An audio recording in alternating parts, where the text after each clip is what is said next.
The huge alien ship showed up in Earth's sky on a normal Tuesday morning. No warning, no message, just there, hanging above the planet like a dark cloud.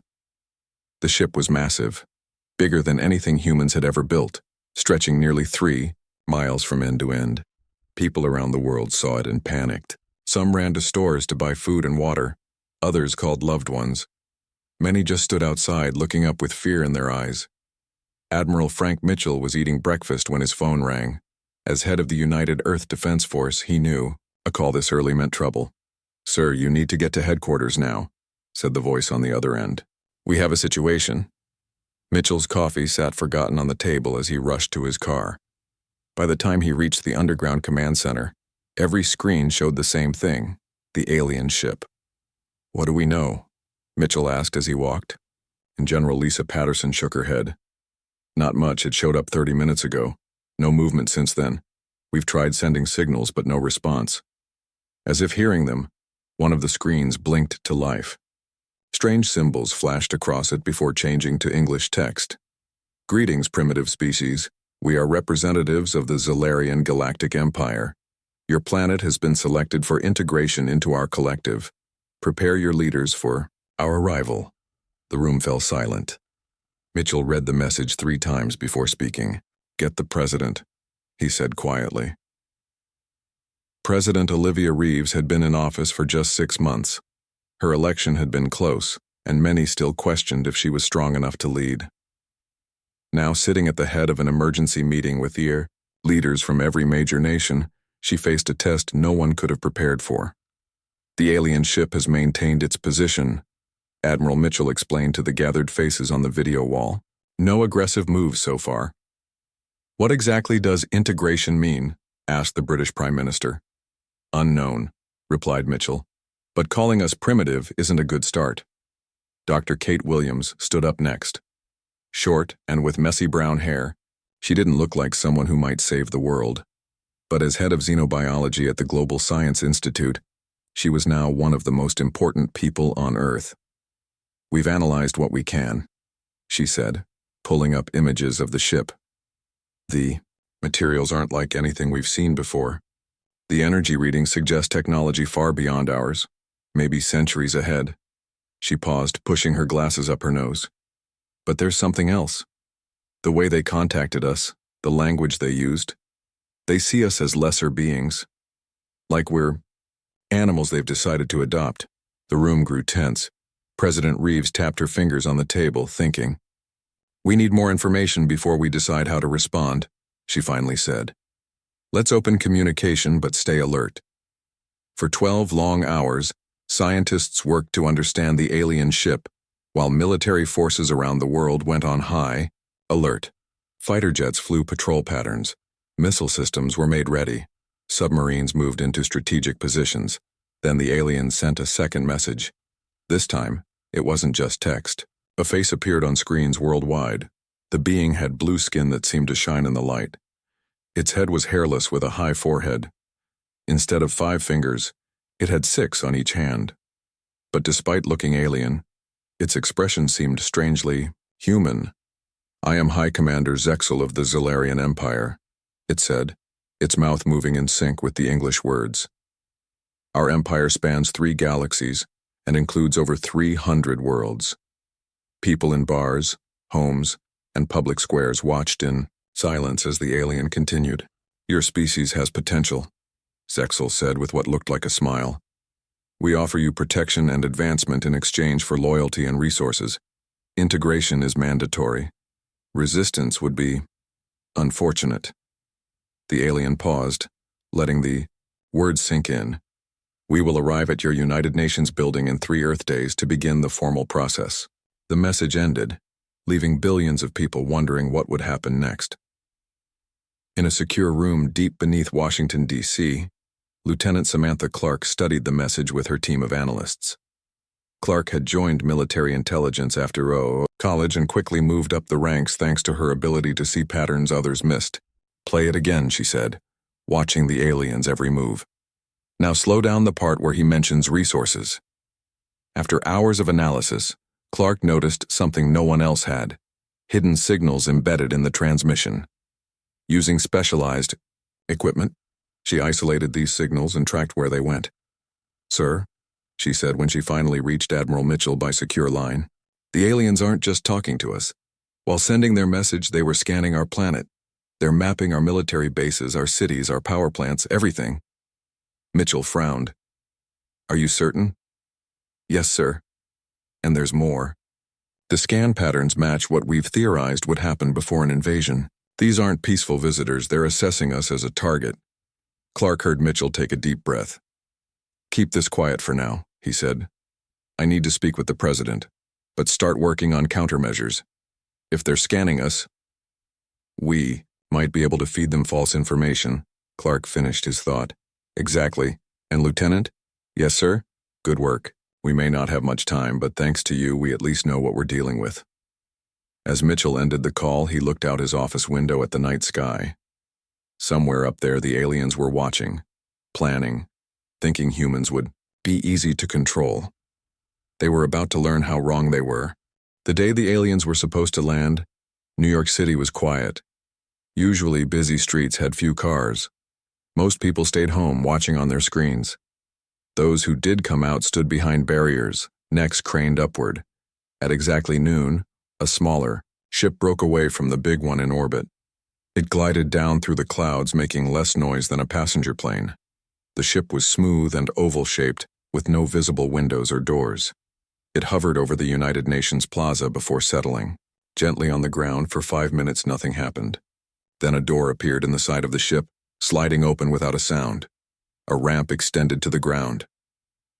President Reeves stood waiting with Secretary General Victor Martinez. Both tried to look calm, but their tight grips on each other's hands showed their fear. 7 tall figures walked down the ramp in a perfect line. They wore no spacesuits, just flowing robes with strange symbols. At the front was High Commander Zexel, nearly 8 feet tall.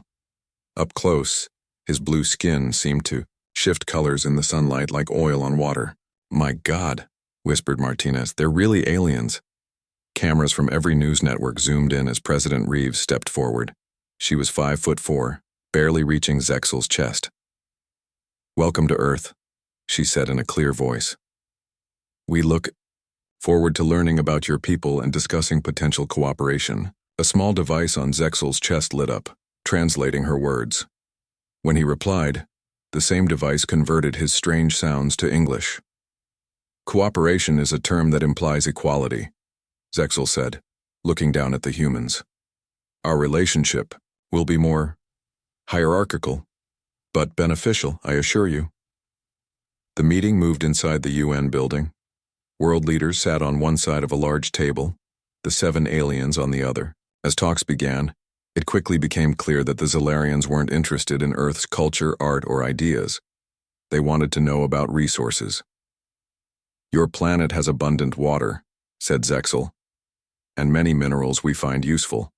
Your biological diversity is also impressive. We're proud of Earth's natural beauty, responded the German Chancellor. We've worked hard to protect it. Zexel made a sound that might have been a laugh. Under our guidance, these resources will be put to better use.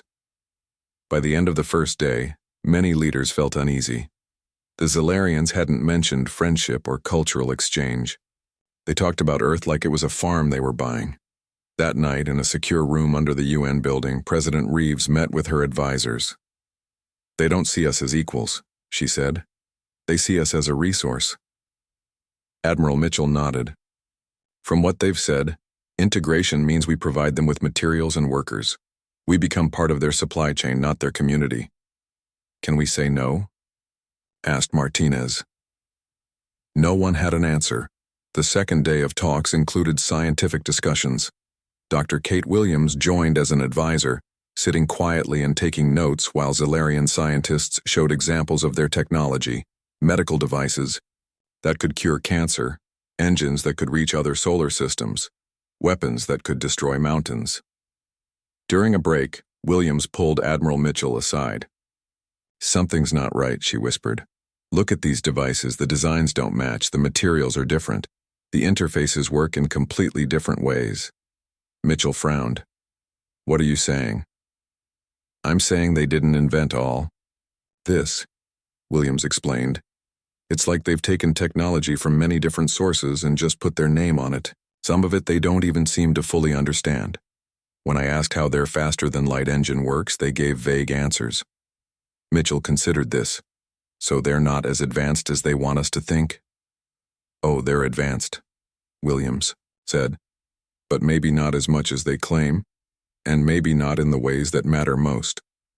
While the talks continued, Lieutenant Samantha Clark was working with her team in a hidden facility. For 3 days straight, they had been trying to crack the Zolarians' communication system. Their basic signals are encrypted, Clark explained to her tired team. But their internal ship-to-ship messages aren't as secure. They don't expect us to be listening. Clark had been building a translation matrix, using the patterns they could detect to decode the alien language. On the afternoon of the second day, they had a breakthrough. "We're in," shouted one of the technicians. "We can read their message traffic." Information began flowing across their screens. Star charts, fleet movements, resource calculations, and classifications of planets. Clark's heart sank as she read the designation for Earth. Acquisition Target 4721. "This isn't a diplomatic mission," she said quietly. "It's a scouting operation." As her team dug deeper into the Zolarian data, they found records of other worlds that had been integrated. The pictures made Clark feel sick. Once beautiful planets stripped of forests and oceans, native species gone extinct, and worse, images of alien beings in work camps, mining resources or building ships for their Zolarian masters. "They've done this before," Clark said. "Many times." She immediately contacted Admiral Mitchell, sending the translated data through their secure channel. Mitchell was still at the UN and had to excuse himself from the talks to review it. When he returned to the meeting room, his face was grim. While the Zolarian science team continued their presentation about how they would improve Earth's industries, Mitchell passed a note to President Reeves. Her eyes widened as she read it. She looked up at the aliens, seeing them in a new light, not as advanced visitors, but as predators sizing up their prey. After the day's talks ended, Reeves called an emergency meeting of the Security Council. In a secure room scanned for listening devices, Admiral Mitchell and Lieutenant Clark presented what they had discovered. They classify Earth as Acquisition Target 4721, Clark explained, showing the translated documents. They have detailed plans for resource extraction points around the planet. Mitchell pulled up images of other worlds. These planets were integrated in the past 20 years. This one had oceans covering 80% of its surface. He showed a picture of a dry, cracked world. "This is it now." The room was silent. "And the people?" asked the French president. Clark switched to another image. Countless beings of different shapes and sizes, all wearing the same gray uniforms, working in what looked like a massive mine. "Labor camps," she said quietly. "Or they become soldiers in the Zolarian army fighting to conquer the next world." President Reeves stood up, her hands flat on the table. "So this is their playbook," she said. "They come as diplomats, assess the planet's defenses and resources, then return with an invasion fleet." Admiral Mitchell nodded. "Based on their previous patterns, yes." Reeves looked around the table at the leaders of Earth's most powerful nations. For once, there were no political disagreements, no old rivalries. "Then we need to change their playbook," she said, her voice firm. "And I think I know how." The third day of talk started like the others. The large meeting room in the UN building was filled with world leaders on one side and the 7 tall aliens on the other. But today was different. Today, Earth had a plan. President Reeves entered, last walking straight and confident. She had spent most of the night talking with leaders from around the world. For once, countries that usually argued were united. When facing the end of human freedom, old fights seemed small. High Commander Zexel stood as she entered. President Reeves, today we will discuss the details of human labor assignments and resource collection quotas." Reeves smiled politely. "Actually, High Commander, we have a different agenda." Zexel tilted his head, confused. The agenda was set yesterday. Plans change, Reeves said. She nodded to Admiral Mitchell, who pressed a button on his tablet. A large screen lowered from the ceiling. On it appeared pictures from the Zalarian data, images of dying planets and enslaved people. "Hi, Commander," Reeves said, her voice clear and strong. "We've reviewed your proposal and accessed your ship's data regarding your previous integrations. We will not be joining the Zalarian Empire." The room fell silent. Zexel stared at the screen, then at Reeves. His blue skin darkened with what looked like anger. "You misunderstand, Madam President," he said slowly. "This is not a negotiation." "No, you misunderstand," Reeves replied coolly. "This is a rejection." Lieutenant Clark stepped forward with a tablet showing more translated Zalarian documents. "Your empire has done this to 47 planets in the last century alone," she said, sliding the tablet across the table. "You take resources until nothing is left, then move on. You've classified Earth as Acquisition Target 4721 and already mapped our resource deposits." Zexel's six-fingered hand closed into a fist. "How did you access these files? This is a violation of what?" Dr. Williams cut in, standing up from her seat. "The trust you never intended to honor? You came here to assess us as a target, not as partners." The other 6 Zalarians were speaking to each other in their own language, clearly upset. Zexel's translator device was still on, so everyone could hear their worried voices. How did the primitives break our codes? This was not in the assessment. "The High Command will not be pleased." Reeves let them talk before speaking again. "The people of Earth have united to deliver this message. You are not welcome here. Your delegation has 24 hours to leave our solar system." The room erupted in applause. Leaders from Russia, China, Brazil, India, and dozens of other nations standing together, clapping. Zexel waited for the noise to die down. Then he laughed, a strange sound like metal being scraped. "With what authority do you make such demands?" he asked, spreading his arms wide. "Our ship could reduce your cities to ash before your primitive weapons could even target us." That's when Admiral Mitchell made his move. He tapped his tablet again, and the big screen changed.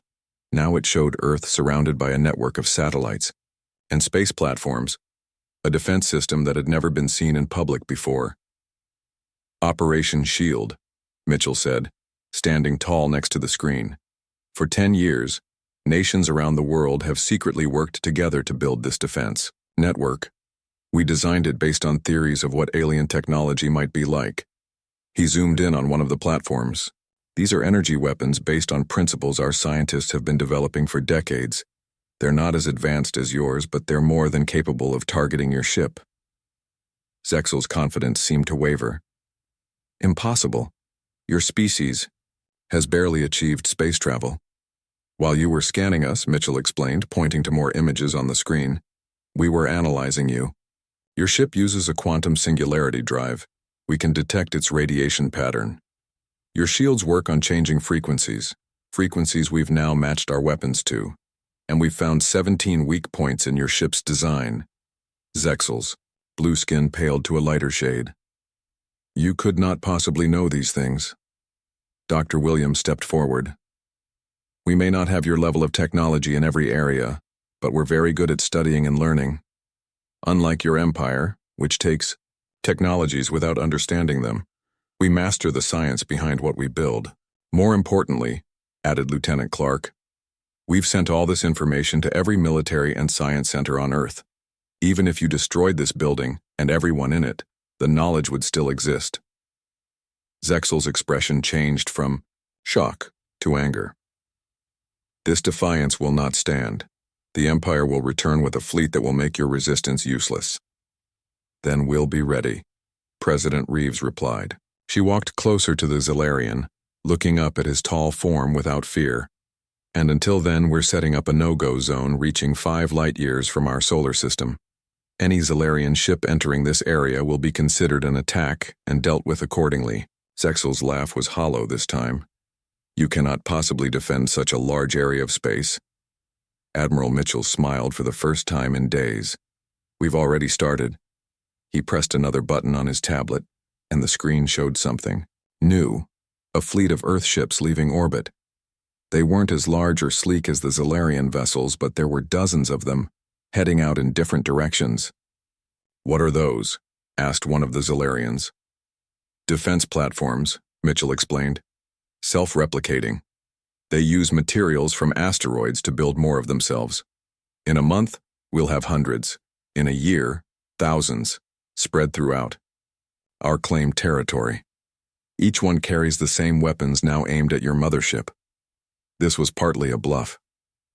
The platforms existed, but not in the numbers Mitchell suggested. But the Zalarians didn't know that. President Reeves stepped back, addressing all the aliens. "Your shuttle is waiting to take you back to your ship. We expect you to be gone by this time tomorrow." For a long moment, no one moved. Then Zexel stood straighter, trying to regain his dignity. "You have made a grave mistake," he said coldly. "When the Empire returns in force, your defiance will be remembered and punished." "Maybe," Reeves replied, "but freedom is worth the risk." As the Zalarians walked out, surrounded by security guards, the Earth leaders gathered around President Reeves. "Will they really come back with a fleet?" asked the Japanese Prime Minister. Reeves looked at Admiral Mitchell, who nodded grimly. "Yes," she said. "I believe they will. But we've bought ourselves time.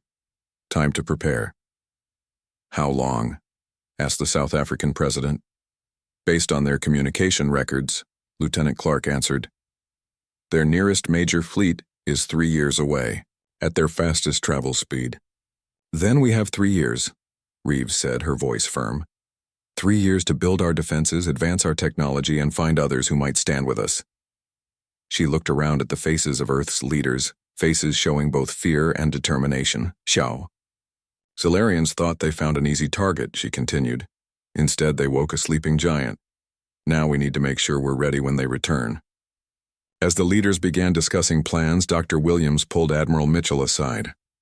"The defense network won't be enough," she whispered. "Not against a full fleet." Mitchell nodded. "I know, but it's a start. And now we have Zalarian technology to study." Williams smiled for the first time in days. "Yes, we do. And if there's one thing humans are good at, it's learning from others' mistakes." Outside the UN building, people cheered as news spread that the aliens were leaving. They didn't know about the threat to return, not yet. For now, it was enough that Earth had stood up to the stars and said, "You are not welcome here." The Zalarian ship left Earth orbit 11 hours after the meeting. It didn't fire any weapons or make any threats. It simply turned and disappeared into the darkness of space. Many people cheered as they watched it go on their screens. Others worried about what would happen next. In the days that followed, President Reeves spoke to the world. She told the truth about the Zalarians and their plans.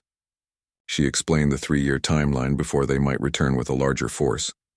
Instead of causing panic, her honesty brought people together. "For the first time in human history," she said in her speech, "we face a threat that doesn't care about our borders or our differences. The Zalarians don't see Americans or Chinese or Nigerians, they see humans, resources to be used. If we want to remain free, we must work together." And amazingly, the world listened. Countries that had been enemies for decades now shared technology and resources. Scientists who once kept their work secret now collaborated openly. Military leaders who had planned for war against each other now planned for defense against the stars. Admiral Mitchell became the head of the new United Earth Defense Force. His first job was to expand the orbital defense network. With funding from every major nation, new platforms and satellites went up every week. "We need to be ready," he told his international team. "Not just with weapons, but with ships that can take the fight beyond our planet if needed."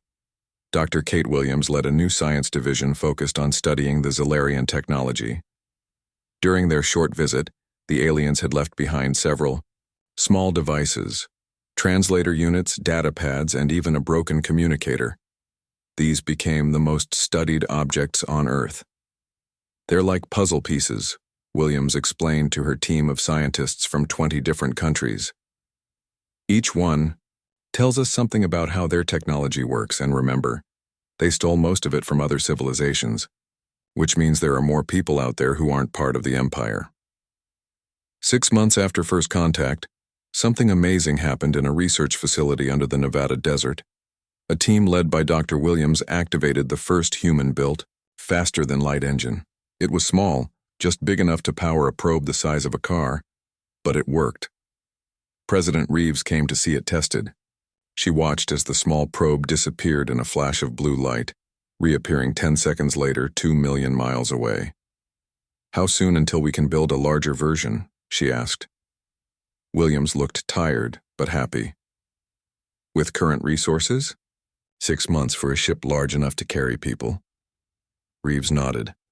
"Make it happen."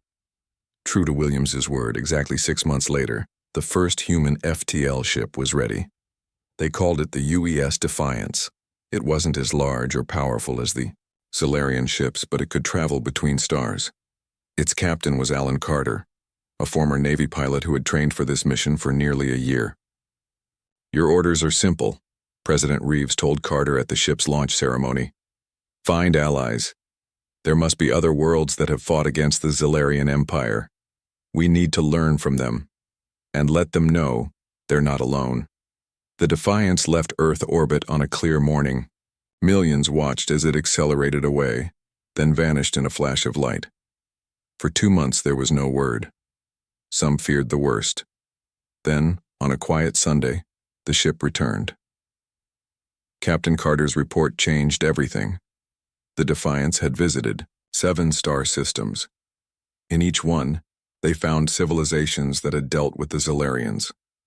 Some had fought them off. Others were still fighting. All were surprised to meet humans. "They thought we were lying at first," Carter told the Earth Security Council. "They couldn't believe a primitive world had stood up to the Empire. But when we showed them our recordings of the meeting with Zexal, they started to listen." The most important contact was with a world called Nyx. Its people, tall, four-armed beings with gray skin, had been fighting Zolarian occupation for over 20 years. Their leader, Supreme Commander Varen, had initially been skeptical of the humans. "How can you help us when you've only just achieved interstellar travel?" he had asked Captain Carter. In response, Carter had shown him images of Earth's rapidly growing fleet. In the months since first contact, factories around the world had shifted to building ships and weapons. What Earth lacked in technology, it made up for in productivity. "Because we understand something the Zolarians don't," Carter had told Varen. "The strength of diversity and cooperation. Each world they've tried to conquer has fought alone. We propose fighting together." Carter brought back representatives from 3 different worlds to meet with Earth's leaders. Over the following months, more ships went out, making contact with more civilizations. Within a year, a formal alliance was created, the Alliance of Free Worlds, with Earth as a founding member. The alliance changed everything. Different species shared their technologies and knowledge, weapons improved, ships became faster, and for the first time, the Zolarian Empire faced a united opposition rather than isolated worlds. As the 3-year mark approached, Earth had changed beyond recognition. The orbital defense network now extended throughout the solar system. A fleet of 200 ships, crewed by humans and allies from a dozen different worlds, stood ready. And on planets, across 3 sectors of space, resistance movements grew stronger, inspired by Earth's example. Admiral Mitchell, now commander of the Alliance's combined fleet, received the alert just as predicted, 3 years and 2 months after first contact.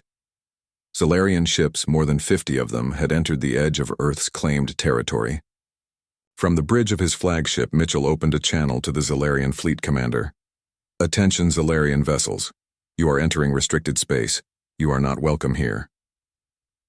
There was a pause before a response came through.